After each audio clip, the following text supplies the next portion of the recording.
Hey, what's up everyone? Vosk it up. This is Valoramous. Recently I received a few questions about when to start your mixes in as a DJ, when to start the next track in. So in today's video, I'm going to display and demonstrate and walk you through a few examples on when to start your mixes.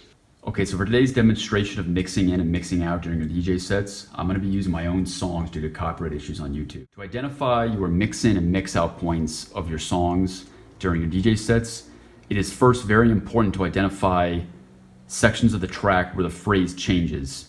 And I do this by assigning cue points to every track. And so every track gets cue points whenever the song changes. So for example, my song Someone to Forget, you can see I have various cue points identified. Cue point A is the first beat of the intro section. Cue point B is the first beat of the first verse. Cue point C is the first beat of the first chorus or first drop. Cue point D is the first beat of the second chorus, the second drop, and then cue point E is generally the outro section. Okay, so the easiest way to mix two songs together is just to use the outro section of the outgoing song with the intro section of the incoming song. What I like about this technique is you don't have to worry so much about how many bars are in each section of both tracks. You simply add in the bass of the incoming song, reduce the bass of the outgoing song, and as soon as the incoming song is about to have the first beat of that first verse or the first vocals in the song, you simply cut the outgoing track out. So in this demonstration I have cue point E to identify the outro and then cue point G to identify when there's 4 bars left. So cue point G is going to be my mix-in point, so watch this. Okay, so on deck 2 you have break this off again, and cue point A is the first beat of the intro.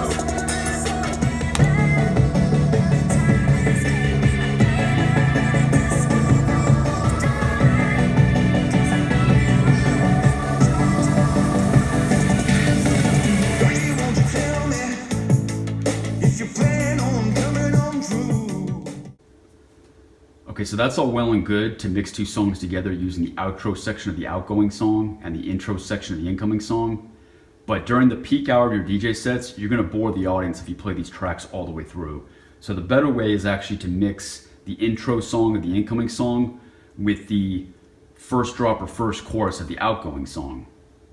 However, if you're gonna use this method of mixing in earlier, it is absolutely essential that you know your music. Because in many cases, the intro section of your incoming song, the length of that section is not equal the length of the chorus or drop of the outgoing song, especially in top 40 pop and hip hop music.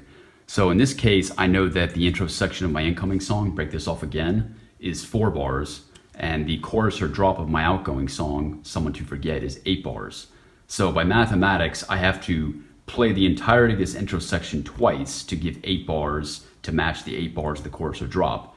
Now, there's 2 ways to do this. You could loop the entirety of the 4 bars and just replay it twice, but a lot of times there's risers or effects that lead into that first beat of the first verse. So what I like to do is loop 2 bars or 8 beats, play that twice, that gives me 4 bars, and then play the entirety of the intro section one more time to give me the 8 bars. And then that 8 bars matches the 8 bars with the outgoing song.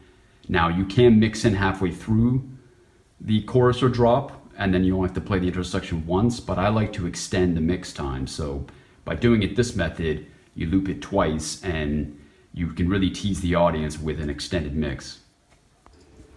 Okay, so on deck 2, I implemented a 8-beat loop. So let's count this loop.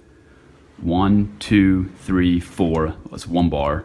5, 6, 7, 8, that's 2 bars. So I'm gonna play that twice for 4 bars, and then I'm gonna play the entire intro section again in its entirety for another 4 bars. 4 plus 4 is 8, and that'll match perfectly with the 8-bar chorus or drop of the outgoing song, which is Someone to Forget. So let's count the bars in Someone to Forget.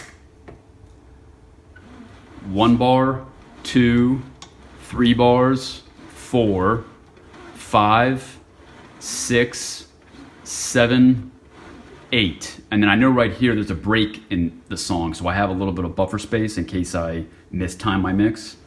But in general, 8 bars is the length of the chorus, the drop, and then these 2 songs will mix in perfectly if I use the loop function. So I'll show you a demonstration of this.